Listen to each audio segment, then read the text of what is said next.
اب ابھی جو ہے لاکھوں کی تعداد میں قرآن نہیں چھاپے گئے، تقسیم نہیں کیے گئے. اس کو کہتے ہیں کہ ظاہری طور پر تو ہم مسلمان ہیں لیکن در پردہ مریدی کس کی کرنی ہے؟ اسی طاغوت کی، جسے قرآن کہتے ہیں فَمَن یکفر بالطاغوت، کہ اپنے آپ کو رب نہ بناؤ. جیسے سورہ توبہ میں وہ آیت آئی ہے کہ انہوں نے اپنے علماء اور رہبان کو اپنا رب بنا لیا.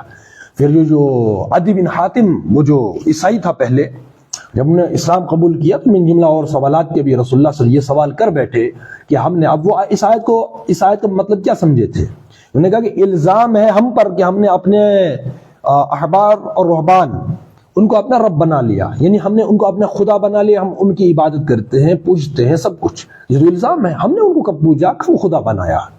تو پھر رسول اللہ صلی اللہ علیہ وسلم فرمایا، جواب دیا کہ تم مجھے بتاؤ، کیا جس چیز کو وہ حلال کرتے تھے تم مانتے تھے، اور جس چیز کو وہ حرام قرار دیتے تم مانتے تھے؟ تو انہوں نے کہا یہ تو کرتے تھے. تو رسول اللہ صلی اللہ علیہ وسلم فرمایا کہ یہی تو ان کو اپنا رب بنانا ہوا، اپنا خدا بنانا یہی تو ہے، کہ ان کی حاکمیت کو تم نے تسلیم کر لیا کہ حلال کیا ہے، حرام کیا ہے، کون سے اصول یہاں پر نافذ ہوں گے. تم نے ان کو اختیار دیا قانون سازی کا، اصول سازی کا تم نے مان لیا. تو گویا وہ تمہارے رب، اور جن لوگوں نے ان کے اس اختیار کو مانا، انہوں نے اپنے بندگی ہونے کا ثبوت دے دیا. تم بندے ہو ان کے اور وہ تمہارے رب ہیں. تو یہ ہے طاغوت.